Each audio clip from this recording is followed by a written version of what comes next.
നോക്കൂ mister Joel, ഇതുപോലുള്ള incidents നിങ്ങൾ നിസ്സാരമായി കാണരുത്. ഇങ്ങനെയുള്ള നെഗറ്റീവ് പ്രസൻസ് കഴിവതും ഒഴിവാക്കാൻ ശ്രമിക്കണം.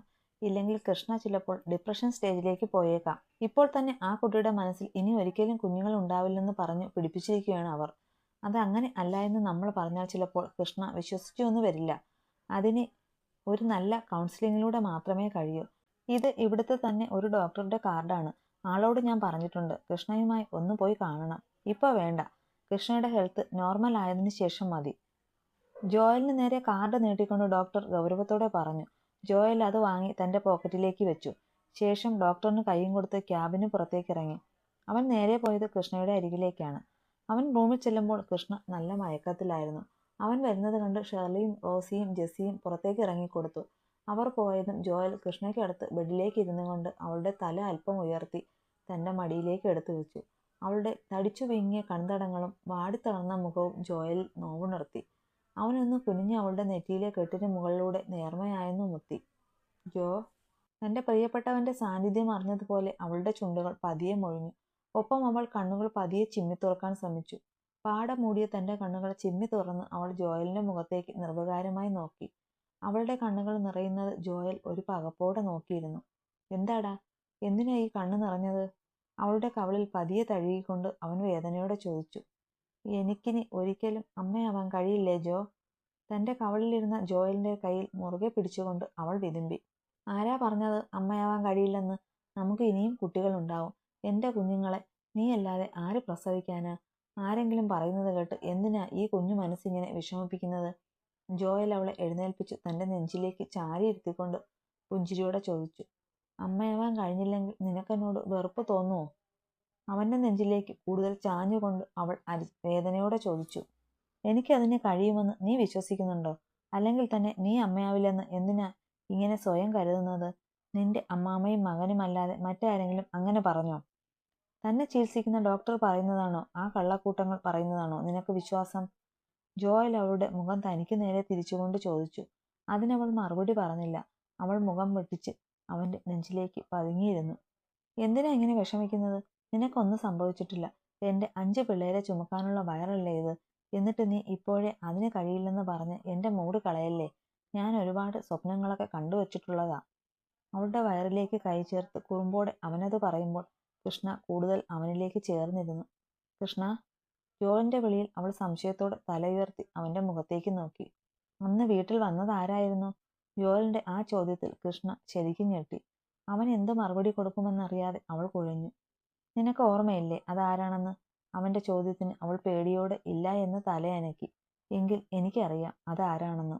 തന്റെ ഷർട്ടിന്റെ പോക്കറ്റിൽ നിന്ന് ഒരു വസ്തു എടുത്ത് കൃഷ്ണയ്ക്ക് നേരെ നീട്ടിക്കൊണ്ട് ജോയൽ സൗമ്യമായി തന്നെ പറഞ്ഞു. ജോ, ഇത്? അവന്റെ കയ്യിലിരിക്കുന്ന കുരിശുമാലയിലേക്ക് നോക്കി കൃഷ്ണ പേടിയോടെ ഉമിനീരിറക്കി. ജിബിച്ചന്റേതാണ്. അവന്റെ വെളിപ്പെടുത്തൽ കൃഷ്ണ ഞെട്ടിപ്പോയി. എനിക്കും ജോബിച്ചായനും ജിബിച്ചനും മാത്രമാണ് ഈ മാലയുള്ളത്. എന്റേതും ജോബിച്ചായന്റേതും ഞങ്ങളുടെ കയ്യിൽ തന്നെ ഉണ്ട്. ഇതെനിക്ക് കിട്ടിയത് നമ്മുടെ മുറിയിൽ നിന്നാണ്. ഇനി പറയ്, എന്താ അവിടെ ഉണ്ടായത്? തോട്ടത്തിലായിരുന്ന ജിബിച്ചന്റെ ഈ മാല എങ്ങനെ നമ്മുടെ മുറിയിൽ വന്നു? ഇനിയൊന്നും അവനോട് മറയ്ക്കാൻ കഴിയില്ലെന്ന് ഉറപ്പായപ്പോൾ അവൾ അവിടെ നടന്ന ഓരോ കാര്യങ്ങളും ജോയലിനോട് പറഞ്ഞു. എല്ലാം പറഞ്ഞു കഴിഞ്ഞ് പൊട്ടിക്കരഞ്ഞുകൊണ്ട് അവൾ അവന്റെ നെഞ്ചിലേക്ക് വീണു. എനിക്കറിയില്ലായിരുന്നു ജോ, ജിബിച്ചന്റെ ഉള്ളിൽ ഇങ്ങനെ ഒരു ഇഷ്ടമുണ്ടെന്ന്. ഒരിക്കൽ പോലും എന്നോട് പറഞ്ഞിട്ടില്ല. അങ്ങനൊരു രീതിയിൽ പെരുമാറിയിട്ടുമില്ല. എനിക്കൊന്നും അറിയില്ലായിരുന്നു ജോ. അവനെ കൂടുതൽ വരിഞ്ഞു മുറുക്കിക്കൊണ്ട് അവൾ ഉറക്കെ കരഞ്ഞു. ജോയലിന്റെ കൈകളും അവളെ കൂടുതൽ അടക്കി പിടിച്ചു. അവർ പറഞ്ഞതൊക്കെ കേട്ടുകൊണ്ട് അവിടേക്ക് വന്ന റോസിയും ഷെർലിയും ജെസ്സിയും കേട്ട കാര്യങ്ങൾ വിശ്വസിക്കാനാകാതെ തറഞ്ഞു നിന്നുപോയി. റോസി. തളർച്ചയോടെ നിലത്തേക്ക് വീഴാൻ പോയ റോസിയെ കൈകളിൽ താങ്ങി പിടിച്ചുകൊണ്ട് ഷെർലി പേടിയോടെ വിളിച്ചു. ഷെർലിയും ജെസ്സിയും ചേർന്ന് റോസിയെ ബൈസ്റ്റാൻഡേഴ്സ് ബെഡിലേക്ക് ഇരുത്തി. കൃഷ്ണയെ ബെഡിലേക്ക് ചാരി ഇരുത്തിയ ശേഷം ജോയൽ വേഗം അവർക്കടുത്തേക്ക് ചെന്നു. അപ്പോഴേക്കും കാശിയും ജോബിനും അകത്തേക്ക് വന്നിരുന്നു. ഞാൻ ഇതിന് എന്ത് ശിക്ഷയാണ് അവന് കൊടുക്കേണ്ടത്? തന്റെ മുന്നിൽ മുട്ടുകുത്തി ഇരുന്നു കൊണ്ട് ജോയൽ ചോദിച്ചതും റോസി ഞെട്ടലോടെ അവനെ തലയുയർത്തി നോക്കി. അവന്റെ ചോദ്യത്തിനുള്ള മറുപടി അവളുടെ പക്കൽ ഉണ്ടായിരുന്നില്ല. 2 കൈകൾ കൊണ്ട് മുഖം പൊത്തി പൊട്ടിക്കരഞ്ഞു ആ പാവം അമ്മ. റോസി. പുറത്തുനിന്ന് പാഞ്ഞു വന്ന് റോസിയെ ചേർത്ത് പിടിച്ചുകൊണ്ട് ജോസഫ് വേദനയോടെ വിളിച്ചു. അയാൾക്ക് പുറകെ തന്നെ ജോണും ഉണ്ടായിരുന്നു. ഇച്ചായ. റോസി കരഞ്ഞുകൊണ്ട് ജോസഫിന്റെ നെഞ്ചിലേക്ക് ചാഞ്ഞു. വേണ്ട റോസി, ഇങ്ങനെ കരയണ്ട. നമ്മുടെ മോൻ ചെയ്തത് പൊറുക്കാൻ പറ്റാത്ത തെറ്റാ. അതിനുള്ള ശിക്ഷ അവന് കിട്ടണം. റോസിയെ തന്നിലേക്ക് അടക്കി പിടിച്ചുകൊണ്ട് ജോസഫ് ഗൗരവത്തോടെ പറഞ്ഞു. ഇച്ചായ, നമ്മുടെ മോനല്ലേ, പറഞ്ഞു മനസ്സിലാക്കിയാൽ പോരെ? ഞാൻ പറഞ്ഞാൽ എൻ്റെ മോന് മനസ്സിലാവും. അവനെ ഒന്നും ചെയ്യണ്ടെന്ന് പറ ഇച്ചായ. നമുക്ക് അവൻ മാത്രമല്ലേ ഉള്ളൂ? റോസി പൊട്ടിക്കരഞ്ഞുകൊണ്ട് ചോദിച്ചു. പറഞ്ഞു മനസ്സിലാക്കേണ്ട പ്രായമല്ല അവൻ്റേത്. തല്ലി നേരെയാക്കാനും കഴിയില്ല. അവനെ ലാളിച്ചു വളർത്തിയതിന് അവൻ നമുക്ക് തന്ന സമ്മാനമാണിത്. വേണ്ട റോസി, ഇനി അവനെ എനിക്ക് കാണണ്ട. ഈ കുട്ടികളുടെ കണ്ണുനീരിന് കാരണക്കാരൻ അവനൊരുത്തനാ. ഇവരും നമ്മുടെ മക്കളല്ലേ? കണ്ണുകൾ നിറഞ്ഞ് തൊണ്ട ഇടറുമ്പോഴും അയാൾ വാശിയോടെ പറഞ്ഞു. അയാളുടെ നെഞ്ചിലേക്ക് ചേർന്ന് പൊട്ടിക്കരയാനല്ലാതെ ഒന്നിനും മറുപടി ഉണ്ടായിരുന്നില്ല റോസിക്ക്.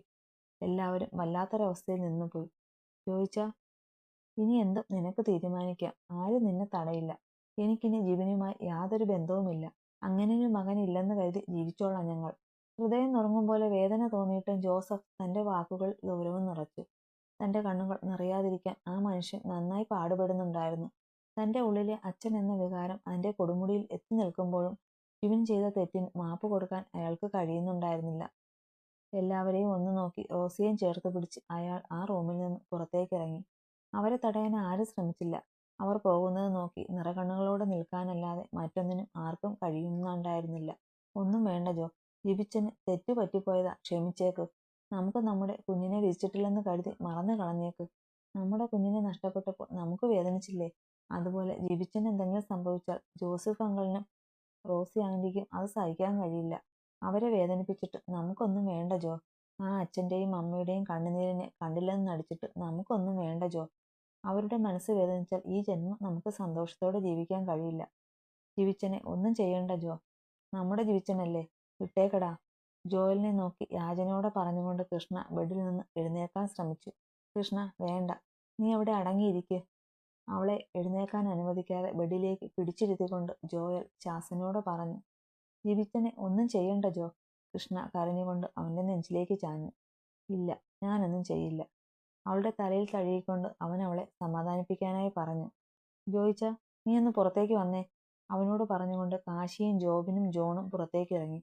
കൃഷ്ണയെ ബെഡിലേക്ക് കിടത്തി അവളുടെ നെറ്റിയിൽ ഒരു മുത്തവും കൊടുത്ത ശേഷം ജോയൽ അവർക്ക് പിറകെ പുറത്തേക്ക് ഇറങ്ങി. ജോയിച്ച, ഞങ്ങൾക്കൊരു കാര്യം പറയാനുണ്ട്. അറിയാം അച്ചായ, എന്താ പറയാൻ പോകുന്നതെന്ന്. കൃഷ്ണയ്ക്ക് അപകടം പറ്റിയ കാര്യം ഇത്ര കൃത്യമായി സുദേവനും മാനവും എങ്ങനെ അറിഞ്ഞു എന്നല്ലേ? അതും നമുക്ക് മാത്രം അറിയാവുന്ന കാര്യം. കാശി പറഞ്ഞിട്ടില്ല. പിന്നെ ആര് പറഞ്ഞു? എങ്ങനെ അറിഞ്ഞു? അത് അവരോട് തന്നെ ചോദിച്ചേക്കാം. ഇച്ചായനും കാശിയും എനിക്കൊപ്പം പോര്. അപ്പനിവിടെ നിൽക്കട്ടെ. കൃഷ്ണയോട് ഇപ്പോൾ ഒന്നും പറയണ്ട. ഞാൻ വരുന്നത് വരെ അവൾ സേഫ് ആയിരിക്കണം. അത് അപ്പൻ്റെ ഉത്തരവാദിത്വമാണ്. അത്രയും പറഞ്ഞുകൊണ്ട് കഴുത്തിൽ കിടന്ന കുരിശുമാല വിരലുകൊണ്ട് ഒന്ന് കറക്കി മുന്നിലേക്ക് ഇട്ടുകൊണ്ട് അവൻ ക്രൂരമായ ചിരിയോടെ മുന്നിലേക്ക് നടന്നു. പരസ്പരം ഒന്ന് നോക്കി ചുണ്ടിൽ നിറഞ്ഞ ഗൂഢമായ ചിരിയോടെ കാശിയും ജോബിനും അവർക്ക് പിറകെ നടന്നു. മൂന്നും കൂടി അവന്മാരെ ബാക്കി വെച്ചാൽ മതിയായിരുന്നു. കർത്താവേ, എൻ്റെ പിള്ളേര് അവിവേകമൊന്നും കാണിക്കാതെ നോക്കിക്കൊള്ളണേ. മുകളിലേക്ക് നോക്കി പ്രാർത്ഥിച്ചുകൊണ്ട് ജോൺ ചെയറിലേക്ക് ചാഞ്ഞിരുന്ന് കണ്ണുകളടച്ചു. തൃപ്തിയായില്ലേ ഏട്ടന്? ആ വീട്ടുകാരുടെ മുന്നിൽ ഞങ്ങളെ കൂടി നാണം കെടുത്തിയപ്പോൾ സന്തോഷമായില്ലേ? മറ്റങ്ങോ നോക്കി പുച്ഛത്തോടെ ഇരിക്കുന്ന സുദേവന് മുന്നിൽ നിന്ന് അയാളോട് ശബ്ദമുയർത്തി സംസാരിക്കുകയാണ് സുമിത്ര. അതൊന്നും കേട്ടതായി ഭാവിക്കാതെയാണ് അയാളുടെ ഇരിപ്പ്. അനിതയും രാഘവനും മാനവും എല്ലാം കേട്ടുകൊണ്ട് അവർക്കരികിൽ തന്നെ നിൽപ്പുണ്ട്. എല്ലാം ചെയ്തു വെച്ചിട്ട് ഒരു കൂസലുമില്ലാതെയുള്ള ഏട്ടന്റെ ഇരിപ്പ് കാണുമ്പോഴാണ് നിയന്ത്രണം വിട്ടുപോകുന്നത്. സുമിത്ര ദേഷ്യത്തോടെ പറഞ്ഞു. എന്താ മിത്രേ, നിയന്ത്രണം വിട്ടാൽ നീ എന്നെ തല്ലുമോ? ചെറിയമ്മ തല്ലില്ലായിരിക്കും, പക്ഷേ ഞാൻ തല്ലും. ഉമ്മറവാതിലും കിടന്ന് അകത്തേക്ക് വന്നുകൊണ്ടുള്ള ജോയലിന്റെ മറുപടി സുദേവൻ ഇരുന്നിടത്തു നിന്നും എഴുന്നേറ്റ് പോയി. ആ, ഇരിക്കമ്മാമേ, ഞാൻ വന്നതല്ലേ ഉള്ളൂ. എഴുന്നേൽക്കാനൊക്കെ ഇനിയും ഒരുപാട് സമയം കിടക്കുകയല്ലേ? അയാൾക്കടുത്തേക്ക് ചെന്ന് ഷോൾഡറിൽ പിടിച്ച് താഴ്ത്തി സോഫയിലേക്ക് ഇരുത്തിക്കൊണ്ട് ജോയൽ പുഞ്ചിരിയോടെ പറഞ്ഞു. അപ്പോഴേക്കും ജോബിനും കാശിയും കൂടി വീടിനകത്തേക്ക് കയറി വന്നു. എന്താ മക്കളെ, നിങ്ങൾ ഈ സമയത്ത് ഇങ്ങോട്ട് വന്നത്? എന്തെങ്കിലും അത്യാവശ്യമുണ്ടോ? കാശിക്ക് അടുത്തേക്ക് വന്നുകൊണ്ട് സുമിത്ര സംശയത്തോടെ ചോദിച്ചു. ചെറിയൊരു അത്യാവശ്യമുണ്ട് ചെറിയമ്മേ. എല്ലാം പറയാം, കുറച്ചുകൂടി ക്ഷമിക്ക്. അപ്പോൾ എങ്ങനെയാ അമ്മാമ്മേ, എല്ലാം പറയുകയല്ലേ? അതോ ഞാൻ ചോദിച്ചാലേ പറയുള്ളോ? സുദേവന് നേരെ കുനിഞ്ഞുകൊണ്ട് ജോയൽ വല്ലാത്തൊരു ഭാവത്തിൽ ചോദിച്ചു. അവന്റെ കണ്ണുകളിൽ പടർന്നു കയറുന്ന ചുമപ്പ് കണ്ട് ഭയം തോന്നിയെങ്കിലും അയാൾ അത് മുഖത്ത് വരാതിരിക്കാൻ പരമാവധി ശ്രദ്ധിച്ചു. എന്തു പറയാൻ? നീയൊക്കെ എന്താ വീട്ടിൽ കയറി വന്ന് ഗുണ്ടായിസം കാണിക്കുകയാണോ? മാനവ് മുന്നിലേക്ക് വന്ന് ദേഷ്യത്തോടെ ചോദിച്ചു കഴിഞ്ഞതും അവന്റെ കവിളിലേക്ക് ജോയൽ കൈമുഷ്ടി ചുരുട്ടിയിടിച്ചു. ആ, അവന്റെ ഇടികൊണ്ട് മാനവ് വായിൽ നിന്നും കൊഴുത്ത ചോര പുറത്തേക്ക് തുപ്പി. ദാ, സുദേവൻ ദേഷ്യത്തോടെ സോഫയിൽ നിന്നും ചാടി എഴുന്നേറ്റു. ഇരിക്കടാ അവിടെ. ഞാൻ പറയാതെ അവിടെ നിന്ന് എഴുന്നേറ്റാൽ അരിഞ്ഞു തള്ളും ഞാൻ തന്തയും മോനെയും. മാനവിന്റെ ഷട്ടിൽ പിടിച്ച് കറക്കി സുദേവൻ ഇരിക്കുന്ന സോഫയിലേക്ക് എറിഞ്ഞുകൊണ്ട് ജോയൽ അലറി. അവന്റെ പ്രവൃത്തിയിൽ അനിതയും സുമിത്രയും പേടിയോടെ വായിൽ കൈയമർത്തി പിറകിലേക്ക് നീങ്ങി നിന്നു. രാഘവനും ഒന്നും മനസ്സിലാവാതെ എല്ലാം നോക്കി നിൽക്കുകയാണ്. പറയ് സുദേവ, ആര് പറഞ്ഞിട്ടാ താൻ ഇവനെയും കൂട്ടി ഹോസ്പിറ്റലിലേക്ക് വന്നത്? സുദേവന് മുന്നിലേക്ക് ചെയർ വലിച്ചിട്ട് അതിലേക്ക് ഇരുന്നു കൊണ്ട് ജോയൽ ക്രൂരമായ മുഖഭാവത്തോടെ ചോദിച്ചു. ആര് പറയാൻ? ആരും പറഞ്ഞില്ല. ഞങ്ങൾക്ക് ഞങ്ങളുടെ കുട്ടിയെ കാണണം എന്ന് തോന്നി വന്നു. അയാൾ പുച്ഛത്തോടെ ചുണ്ടുകൊട്ടിക്കൊണ്ട് പറഞ്ഞു. ശരി, സമ്മതിച്ചു. എങ്കിൽ ഞാൻ ചോദിക്കുന്ന ഒരു ചോദ്യത്തിന് പതറാതെ ഉത്തരം പറയാൻ തനിക്ക് കഴിയോ? അല്ലെങ്കിൽ നീ പറഞ്ഞാലും മതി. സുദേവനോട് ചോദിച്ചുകൊണ്ട് ജോയൽ മാനവിന് നേരെ തിരിഞ്ഞു. ജോയലിന്റെ മുഖത്തെ പറഞ്ഞറിയിക്കാൻ കഴിയാത്ത ഭാവം കണ്ട് മാനവ് പേടിയോടെ തലകുലുക്കി. കൃഷ്ണയ്ക്ക് അപകടം സംഭവിച്ച കാര്യം ആര് പറഞ്ഞാ നിങ്ങൾ അറിഞ്ഞത്? കാശി പറഞ്ഞിട്ടില്ല, രാമേട്ടൻ പറഞ്ഞിട്ടില്ല, പിന്നെ ആര് പറഞ്ഞു? ജോയൽ ചോദിച്ച ചോദ്യത്തിന് എന്ത് ഉത്തരം കൊടുക്കുമെന്ന് അറിയാതെ മാനവും സുദേവനും നന്നായി തന്നെ പതറി. ഉത്തരമില്ല അല്ലേ? ശരി, വേണ്ട. എങ്കിൽ ഞാൻ വേറൊരു കാര്യം ചോദിക്കട്ടെ? മാനവിന്റെ ഷോൾഡറിൽ കൈവച്ചുകൊണ്ട് അവൻ സുദേവന്റെ മുഖത്തേക്ക് നോക്കി. അയാൾ നന്നായി വിയർക്കുന്നുണ്ട്. അയാളുടെ മുഖത്തേക്ക് നോക്കുന്തോറും ജോയലിന് ശരിക്കും നിയന്ത്രണം നഷ്ടപ്പെടുന്നുണ്ടായിരുന്നു. എങ്കിലും സ്വയം നിയന്ത്രിച്ചുകൊണ്ട് അവൻ തന്റെ കണ്ണുകൾ മുറുകെ അടച്ചു തുറന്നു. മാനവ് ഇപ്പോഴും തന്റെ ഷോൾഡറിൽ ഇരിക്കുന്ന ജോയലിന്റെ കൈ വിടുവിക്കാൻ ശ്രമിക്കുകയാണ്. എന്താ നിനക്ക് ചോദിക്കാനുള്ളത്? എന്താണെങ്കിലും ഒന്ന് വേഗം ചോദിച്ചിട്ട് ഇവിടെ നിന്ന് ഇറങ്ങിപ്പോ, സുദേവൻ ദേഷ്യത്തോടെ പറഞ്ഞു. താൻ എന്തിനാ തന്റെ പെങ്ങളെയും ഭർത്താവിനെയും കൊന്നത്? അതായത് ഈ നിൽക്കുന്ന കാശിയുടെയും എന്റെ ഭാര്യ കൃഷ്ണയുടെയും അച്ഛനെയും അമ്മയെയും കൊന്നത്? അത്രയും നേരം സുദേവനിൽ ശ്രദ്ധ കൊടുത്തിരുന്ന കാശി ജോയലിന്റെ പ്രതീക്ഷിക്കാതെയുള്ള ചോദ്യത്തിൽ ഞെട്ടലോടെ അവനെ നോക്കി. അവന്റെ ആ ചോദ്യത്തിൽ സുദേവൻ ഞെട്ടലോടെ എല്ലാവരെയും തലയുയർത്തി നോക്കി. സുമിത്രയും അനിതയും രാഘവനും കേൾക്കാൻ പാടില്ലാത്തതെന്തോ കേട്ടതുപോലെ തറഞ്ഞു നിൽക്കുകയാണ്. മാനവും ജോയലിന്റെ ചോദ്യത്തിൽ ഞെട്ടിയിരിക്കുകയാണ്. അവൻ സുദേവനെ പേടിയോടെ നോക്കുന്നുണ്ട്. പറയ് സുദേവ, എന്തിനാ താൻ അത് ചെയ്തത്? ജോയൽ വീണ്ടും ചോദ്യം ആവർത്തിച്ചു. ഇല്ല, ഞാൻ ആരെയും കൊന്നിട്ടില്ല. നീ എന്തൊക്കെ തോന്നിവാസമാണ് വിളിച്ചു പറഞ്ഞത്? തോന്നിവാസമാണോ അല്ലയോ എന്നൊക്കെ പിന്നീട് തീരുമാനിക്കാം. എനിക്കറിയേണ്ടത് താൻ എന്തിന് അത് ചെയ്തു എന്നാണ്. താൻ ഒരു സഹോദരൻ തന്നെയാണോ?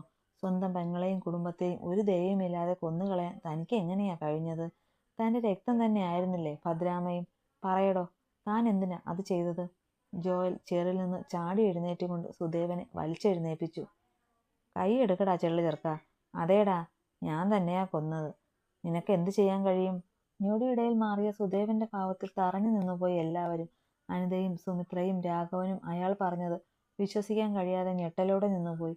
കാശി തന്റെ ചെവി രണ്ടും കൊട്ടിയടയ്ക്കപ്പെട്ടതുപോലെ പരിസരം പോലും മറന്നു നിന്നുപോയി.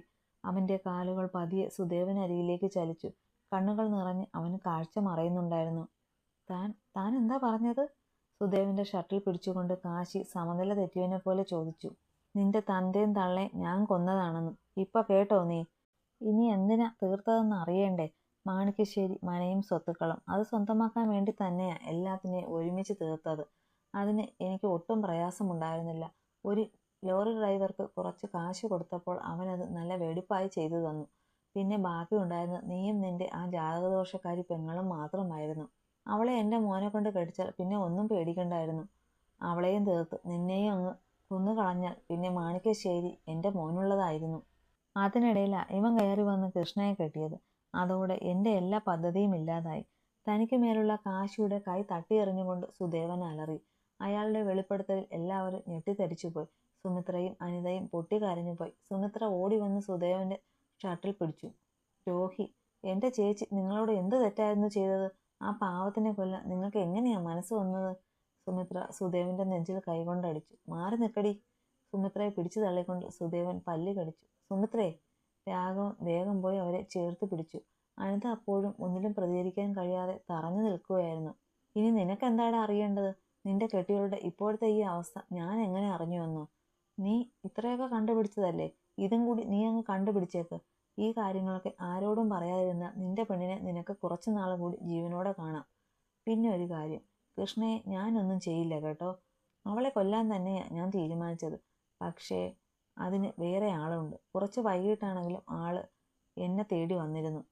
നിനക്ക് മുന്നേ ഞാനാണ് അവരെ കൊന്നതെന്ന് കണ്ടെത്തിയത് കൃഷ്ണയുടെ ശത്രു തന്നെയാണ്.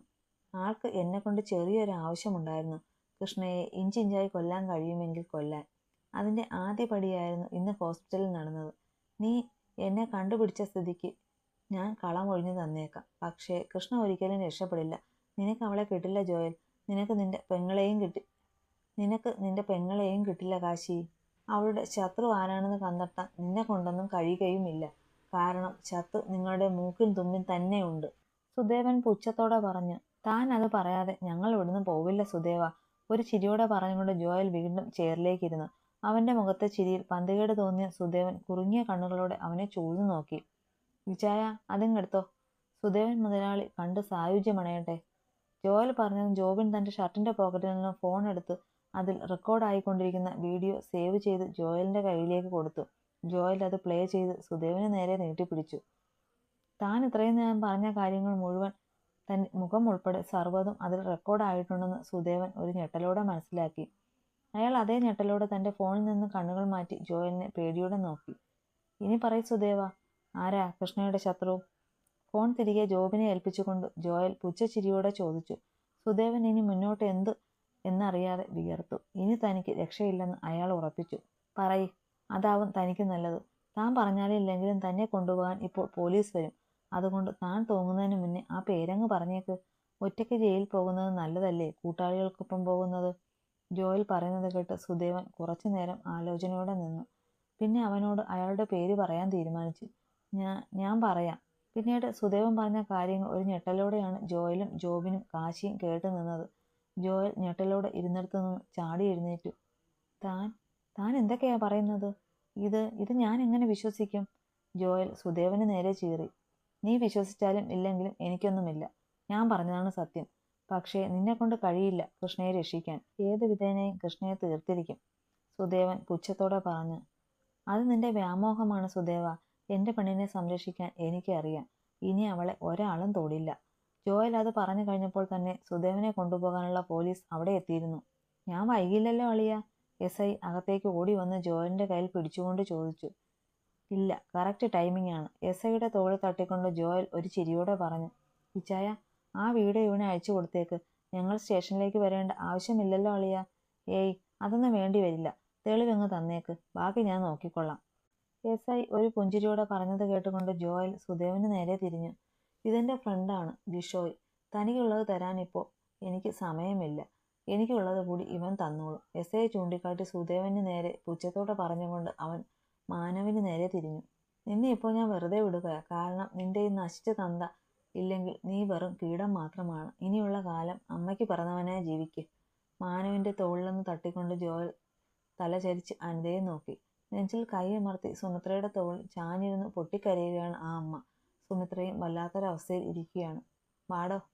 സുദേവന്റെ കയ്യിൽ വിലങ്ങിട്ടുകൊണ്ട് ജിഷോയും കൂടെ വന്ന കോൺസ്റ്റബിൾസും ചേർന്ന് അയാളെ വീടിന് പുറത്തേക്ക് ഇറക്കി. ഒരു മിനിറ്റ് നിൽക്ക് ജിഷോയ്. പിറകിൽ നിന്ന് കാശിയുടെ ശബ്ദം കേട്ട് അവർ തിരിഞ്ഞു നോക്കി. എല്ലാവരെയും ഒന്ന് നോക്കി കാശി സുദേവന് മുന്നിലേക്ക് വന്നു നിന്നു. അയാൾ അവനെ പുച്ഛത്തോടെ നോക്കിയ ശേഷം കാശിയുടെ കൈകൾ ഊക്കോടെ അയാളുടെ കവളിൽ പതിഞ്ഞു കഴിഞ്ഞു. ഇതെങ്കിലും ചെയ്തില്ലെങ്കിൽ ഞാൻ തന്തയ്ക്ക് പറക്കാത്തവനായിപ്പോവും. എന്റെ കൈ കൊണ്ട് തന്ന്. പക്ഷേ ഞാനിത് ചെയ്യുന്നില്ല.